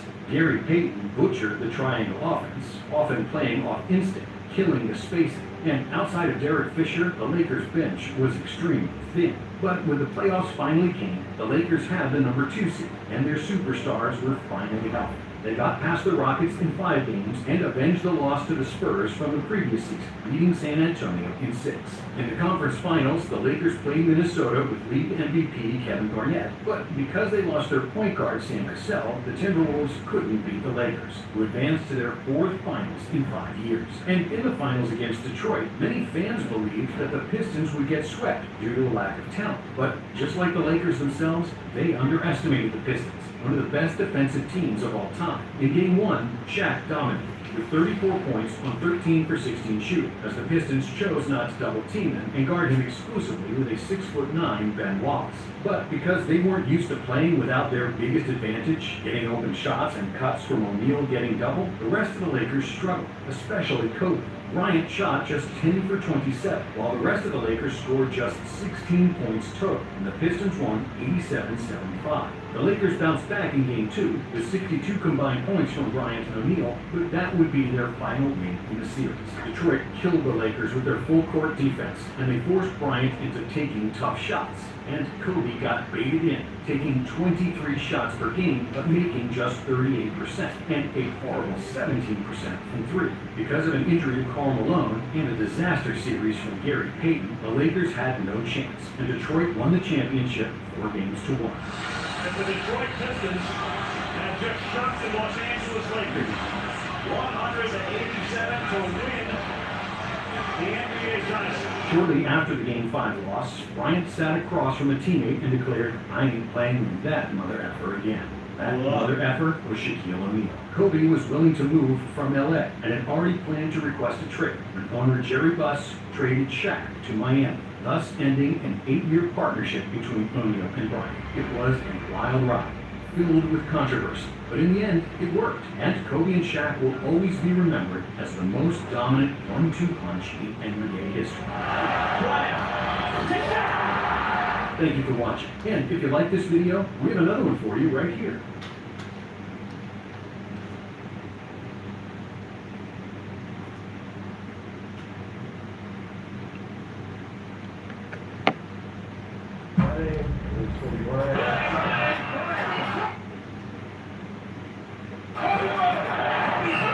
Kobe B. Bryant.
Mga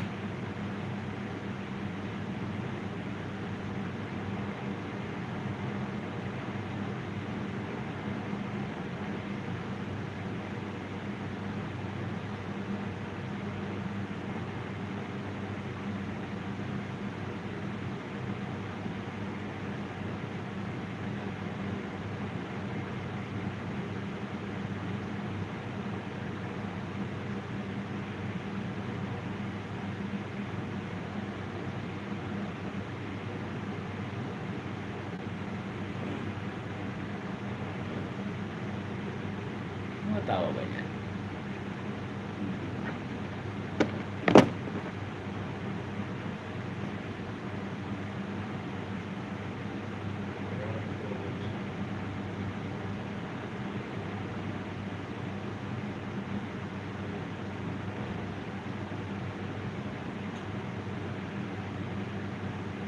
Ano rin si Maaga? Panoorin natin yung vlog ni Maagago. Shoutout sa ating reviewers sa YouTube. Panoorin natin tong yung vlog ni Maagago. Sa mangyayaring grouping sa September 21. Alam niyo na, today is a very great day. Kasi finally po mga kahombre ko, atin ang tatalakayin ang about September 21. Napakaganda pong date niya sa history. Pero, magdadagdagan po ba natin ang history? Tingnan na.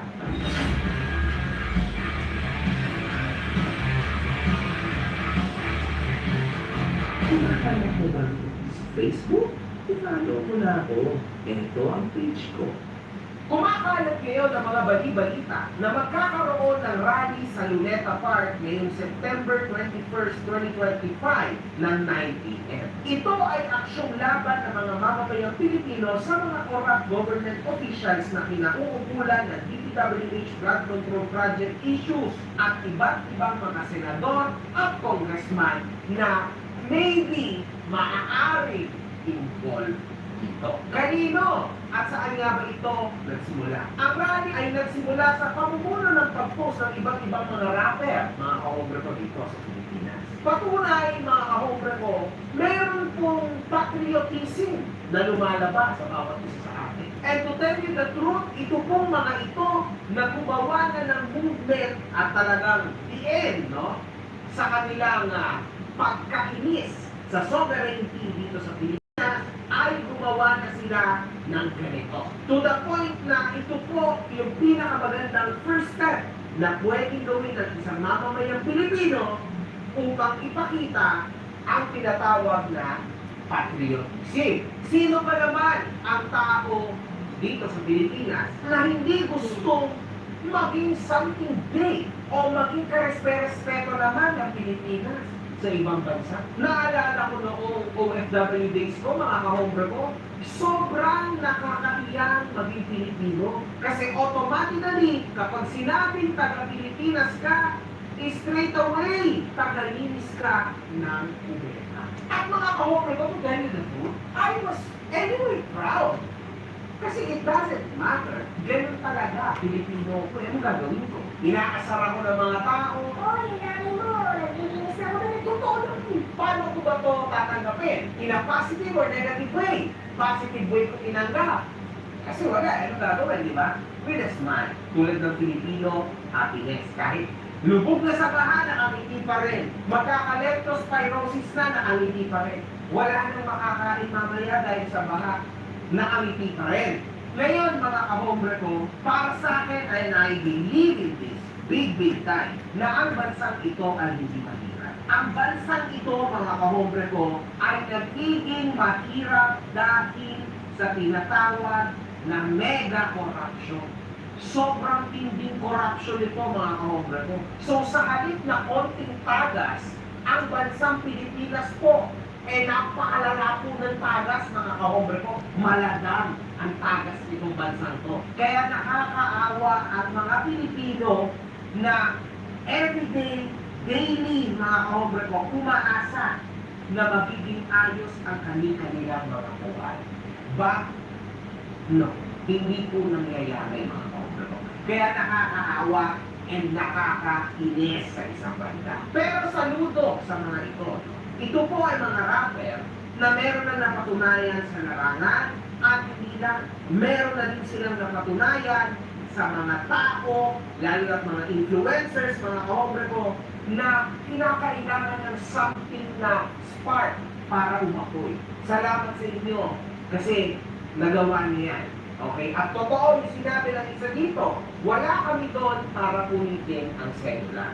Nandoon kami para bigyan ng liwanag ang mga utak ninyo. That's a very, very nice quote from one of these people, mga kahobre ko. Sa nasabing magaganap na pagtitipon, nagawang kumontra ng isang Filipino flip-top battle MC dito. Kung gagamitin natin ang art natin para sa rally, sang-ayon po tayo. Pero kung layunin natin ay gayahin ang gulo sa Nepal at Indonesia, naniniwala pa din ako na mataas ang moral values ng mga Pilipino. Hindi natin makakamit ang hustisya gamit ang dahas.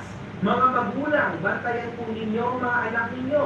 Mga kabataan, huminahon tayo. Pumanatag tayo at huwag na manghikayat pa ng aktibong pagre-rebelde. Maaari pang sumausaw mga rebelde talaga at manggulo dyan at sa tao isisi. Mag-isip muna tayo. Sa totoo lang mga kahobre, ito pong naging status na ito, itong si Rapido, ay hindi mo pwedeng sabihin masama talaga 100%. Makikita po natin dito na gusto niya lang na mag-reflect tayong lahat kung tama nga ba na pupunta ka sa September 21 at ikaw ay magugulo. Tama? Naniniwala siya sa kanyang status na hindi po gulo, mga kahobre, tulad ng sa Nepal at Indonesia, ang magbibigay sa atin ng kapayapaan sa bansang ito. So naniniwala pa rin siya sa hustisya. Unfortunately kasi, mga kahobre ko, ang mga tao sa Pilipinas ay sawang-sawa na sa tinatawag na hustisya. Kasi parati na po yung inilalabas, may hustisya, bumoto ng tama, oo naman nandun na nga kasi tayo, no? Unfortunately, kahit ikaw, hindi ka naman mayaman na tao, di ba? Simpleng mamamayan ka lang. How do you feel, na binabaha tayo? How would you feel na ikaw ay kumakayod, ng araw-araw, tas sa minsang bumaha na hindi mo kasalanan, okay? Merong budget, pero hindi nilagay doon. Hindi ka ngayon makakain, hindi ka ngayon makapagbigay ng pagkain sa iyong anak, sa pamilya mo. Kasi hindi ka makapagtrabaho dahil sa baka. Walang trabaho dahil baka. Could you imagine, Rapido, kung nasa ganyan ang sitwasyon, ano ang kakaharapin mong galit? You're lucky kasi hindi mo pa yan nararamdaman. And isa pa, ito pa pinakamalala, Rapido. Imagine mo nagkabaha. Dinala lahat ng gamit na naatikha mo salamat sa iyong pagtatrabaho. Ano ang mararamdaman mo? Na hindi lang isang araw, taon mong pinag-ipunan, nawala na. Ito pa pinakamalupit. Meron kang kapamilya na nagka-leptospirosis at namatay. At ikaw, for example, nagkaroon ka ng lepto, nagpagamot ka, ubus lahat ng savings mo. Ano? Okay pa rin ba yun? Pero huwag mo kakalimutan na you wake up, na ginagawa mo lahat ng sakripisyo. Nabubutom ka, ang init, siksikan sa jeep, sa bus, sa LRT, MRT, o lahat na, ang gulo, chaos, naulan, napakainit, lahat na yun, Tapos yung tax na binabayaran mo, ayun, napunta din sa table. At paghahati-hatian nila, simula congressman hanggang sa DPWH. Ano mararamdaman mo, Rapido? Is that still okay for you? Ngayon mo sabi, yan ang problema, Rapido. Okay naman itong sinasabi ko to reflect. Pero, mas mababa ang porsyento ng okay kaysa sa hindi. Kasi wala talaga Ang hirap nitong ipagtanggol, Rapido. Kasi after all that is happened sa bansa natin, wala bulag na ang mga Pilipino. Tapos it's over. Harap-harapan tayo niloloko. Yun kasi yung problema, mga kahobre ko. Harap-harapan nilang babaguhin ang storya. Harap-harapan nila tayong pagsisinungalingan. Everything is online. Kita nyo naman, reaction ng mga mukha nila sa live. Kita nyo yung galawan nila, yung body language nila. Alam nyo, that's why Punong-puno na po ng kasinungalingan ang utak ng Pilipino to the point na wala na. Wala na pong epektong kasinungalingan. Suka na yung next, nakakasuka. And now, the fire of being Filipino is finally back. Kaya wala nang atrasan. I really hope you understand this. Ang post ay nagresulta sa pagbatikos ng mga tao sa kanya. Dapat yung inutil mong opinyon, sinasarili mo na lang.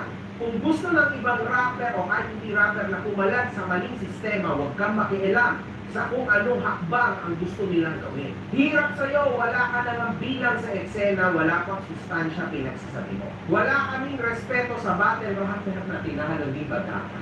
Motorado 5-0 para ipata. Totoo namang hindi kailangan ng dahas, pero hindi din kasalanan ng kapwa mo Pinoy na magising. Ikaw mismo nakakasaksi sa mga nangyayari, tas ayaw mo mag-rebelde. Actually, ito yung sinabi ko eh. Ayaw din namin sa totoo lang, pero kung yung pera ng taong bayan ay nilanakaw sa harap mo, hindi ka ba sisigaw ng pagbabago? Gising, Idol Rapido, makiramdam ka naman. Naninakawan ka ng harapan wala sa social media lang. Oh my God. Actually, ang bigat. And medyo kinikilabit ako. Eto naman, sabi ni Sherman. Wala ka naman makain sa araw-araw, nakakasala ka sa amin. Tol, huwag mong sabihin na gagayahin ng Nepal dahil hindi ganon, Tol. Marami nang gustong bumoses. Ito na lang yung nakikita namin paraan para may magawa man lang dahil wala namang kumikilos ng tama sa nasa pwesto. Gusto lang namin may gawin kaysa wala, pero hindi para umabot dyan sa Nepal. Huwag mong idikit sa gusto lang namin bumoses at kumilos dahil sobra na. Mahal kita bilang kaibigan, Tol, pero pagdating sa ganyang paniniwala mo, X yan. Pero sige, bilang nakakaunawa, ako na lang yung mag-unawa sa'yo. Ang gagamitin niya na. So nagkaroon din po ng isang post noon, si Rapido tungkol kay Superfly. Dapat aresto. Ciao, King. Showman, ciao, ka.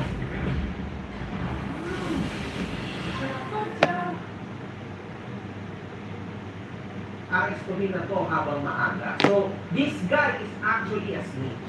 Which ayan po yung pinakapangit sa mundong ito. Kasi pinipilit mong ilabas ang iyong pagiging Pilipino, tas kapwa mo Pilipino ang kakarantado sa iyo. Pwede ba, mga kahongre ko, uulitin ko na naman, kalimutan muna natin ang ating mga kulay politika. Ang ipaglaban natin ay ang pagiging Pilipino natin. Huwag mo kayo sa politika yan, wala na tayong pakialam dyan. Alam niyo yun, mga kahongre ko, sa totoo lang, ito katulad ko, mga kahongre ko, hindi ko naman ito kailangan banggain. Hindi ko naman ito kailangan gawin because I am okay with that. Pero tangina mga kamungga ko, I am here trying to help my country, mga kamungga. Half pa ako, half Pilipino lang ako, mga kamungga ko, partida na ako. Ganun kalakas yung pagiging Pilipino sa dugo ko because I love this country. I love Filipino people. Sana naman walang ganito na maglalaglagan, tayo rin lang naglalaglagan. Ano to, man? Dapat tayo magkakakampi. Mali po ba pinaglalaban? Hindi ito yung oras para matakot, manakot, manlaglag. Dapat dito tayo rin nagkakaisa. Sa ganung paraan lang, magkakaayos ang lahat. Kung tayo ay nagkakaisa. Pero kung isang... Natok na guys, okay na. Okay na. Sana mga kahongre ko, itong tao na ito ay tumahimik na lang. Tumahimik ka na Rapido. Hindi okay yung ginagawa mo bastahan. Dahil dito, naglabas ng video si Rapido upang ipaliwanag niya sa... Ano naman pinahimili ko muna yung sentro, mga kapatid, bago tayo mag-focus as mukha sa mga bagay na hindi pa tayo sigurado. Sino bang hindi magagalit sa nangyayari sa mga Pilipinas? Sa katunayan nga po yung page ko, kung titignan nyo, previews, tapos puro na naging political analyst na nga ako eh. Dahil sa pakikihan ko sa politika dahil alam natin na hindi natin tanggap yung mga nangyayari na. So, ibig sabihin, alam ko yun ang namin nyo guys. Tol, mga kapwa ko rapper, alam ko yun. Ngayon, kung sabihin nyo, hindi ko tinatawag yung pagiging rapper ko para sumubuha ko sa inyo. Hindi pa po nagkakaroon ng flat project. Nauna na po kami gumamit ng kanin. Magkakaroon na kami sa kanin niya, alam na namin yung mangyayari. Sa pamamagitan po ng church namin. Ibig sabihin, willing po ako at hindi po ako tumututol sa ginagawin yung rally. Hindi na Ganito kasi nangyari ko eh. Meron post yung Superfly kasi sa newsfeed ng page ko, nag-active siya. Meron akong nabasa na post niya na mala-purge to. So, alam niyo naman kung ibig sabihin ng salita purge. Kung nanood na ng pelikula purge, ibig sabihin ng patayan. Yun ang kinukulpin ako. Sino mang tanga na kukontra sa radyo? Hindi ako kukontra sa radyo. In fact, gusto ko nga ko yun eh, na gagamitin mo yung rap mo, gagawa ka ng kanta para kontrahin itong mga group kasi sa mga Pilipinas. So, hindi tayo magkaaway. Magkakampi tayo. Yun ang sinabi ng Superfly na mala-purge to at nag-iimbita na magpepende. Yun ang tinututulan natin kasi mali yun, pagpatay yun eh. Kung sinabing purge po, pagpatay. So mali yung ginamit niya. Siguro hindi siya aware na yung salitang purge is masyadong harsh yun, masyadong hard yun. Ngayon mga kahobler, alam niyo naman kung ano yung movie ng Purge, di ba? So pangit yun. Tama naman si Rapido sa part na yun. Yun nga lang, binuraatan itong Superfly yung status niya, kaya pumangit yung konteksto ni Rapido. Pero mga kahobler ko, huwag naman tayo maabot sa dito. We don't need this. We're not into this for this. Nandito tayo upang ipaglaban lang. Ang sa tingin natin ay tama para sa atin, sa mga Pilipino, at sa ating bayan. Hindi po para maggulo ka, gumawa ng trouble, kung ano-anong iba to, relax guys. Lahat ay kayang pag-usapan pa ha, sa tamang pagkukomunika. Hanggat nakikisama ang mga pulisya, relax. Hindi natin kailangan mag-vandal, kaduhin ng ibang mga sasakyan, relax. Hindi pa. Hindi pa. Kasi hindi naman, wala namang pumapala sa akin. Diba? So, hindi pa tayo pwede pumunta doon. Sa araw na yan, relax. Ipakita lang natin sa mga kababayan natin na mga naduduwag pa sa ngayon na tayo unti-unti nang nabubuo. Pag talagang nasakit na rin yung mga naduduwag na Pilipino, doon tayo mas lalong magparamdam ng lakas. Hindi ibig sabihin nun, violence. BS po ang violence. Hindi tayo mananalo pagka violensya ang ating binahira. Doon tayo mga kahombre ko sa tama. Ang gusto natin ay itama ang mali. Hindi imali yung mali. Hindi po maitatama nun yun. So we need to speak and tell the truth at dahil gagawin natin ito dahil dapat may mapananggot, dapat may lumabas na makasalanan at dapat hindi ito maalimutan. Itong issue ng corruption must go farther, mga kahombre ko. Hindi yung papaikot-ikutin tayo tapos na, wala na. No, huwag kayong papayag, mga kahombre ko. Kasi dyan, pag nangyari yan, wala na. Ulitin na naman yan, wala na. Ubus na ang pagka-Pilipino. Nag-post muli si Rapido o politiko. Wala namang ginagawa as rapper para sa bayan. Wala pang issue ng flood control project. Impeachment pa lang ni BP.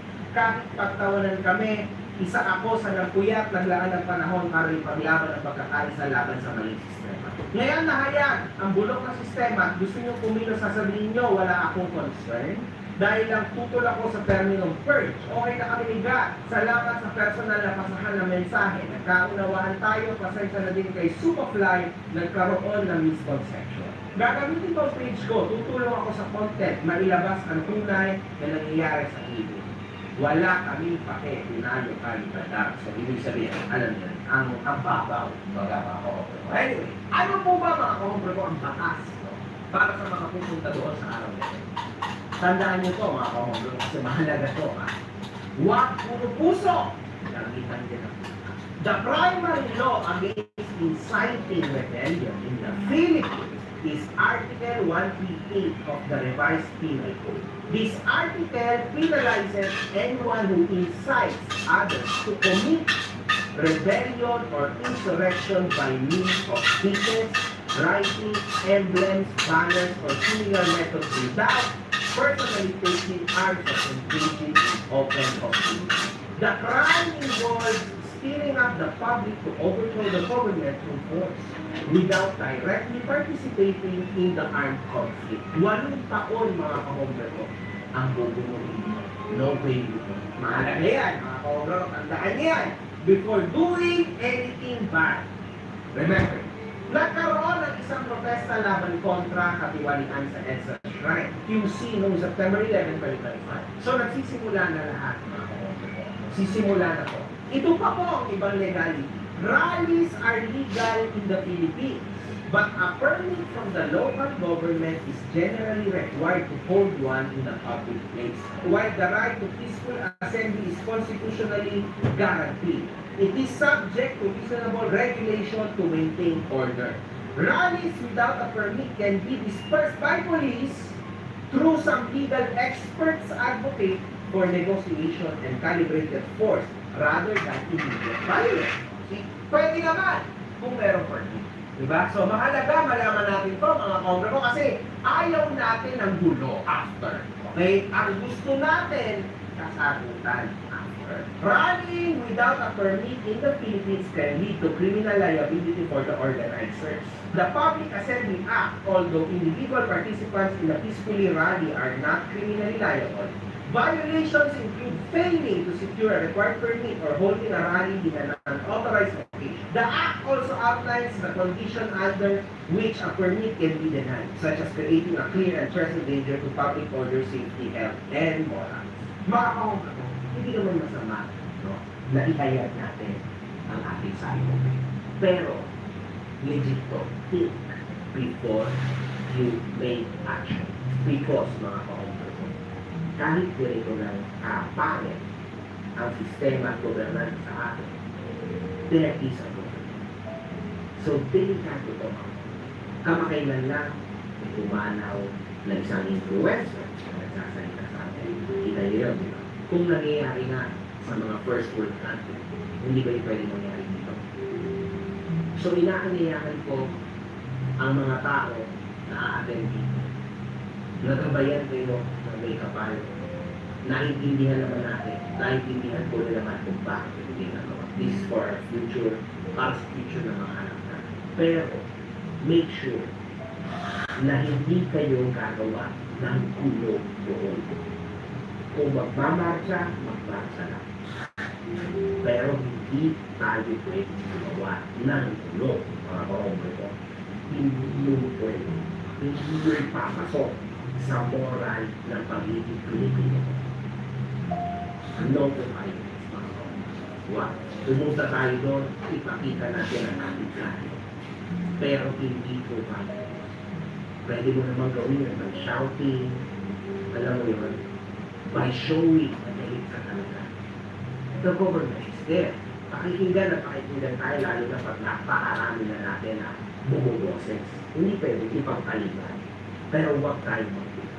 Please, man, mahalin niyo ang mga buhay. Merong mga tao na nagtutay sa mga bahay. Wala. Mga pagpap na niya kayo.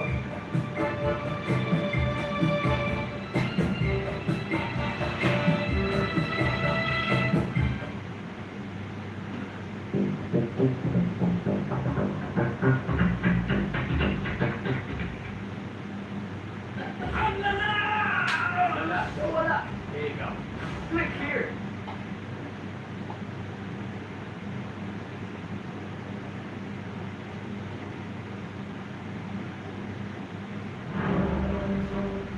Patuloy ang investigasyon sa mga di-umano na anomalyang proyekto ng gobyerno. Sa linggong ito, inalam po namin kung paano kinurakot ang ilang flood control projects. Meron din po kami mga tinutukang proyekto sa Visayas at Mindanao. Mainit pa rin pinag-usapan ng surbayanan ngayong linggo ang mga kinurakot di umano na flood control project sa Pilipinas. Thank you then for watching my vlog.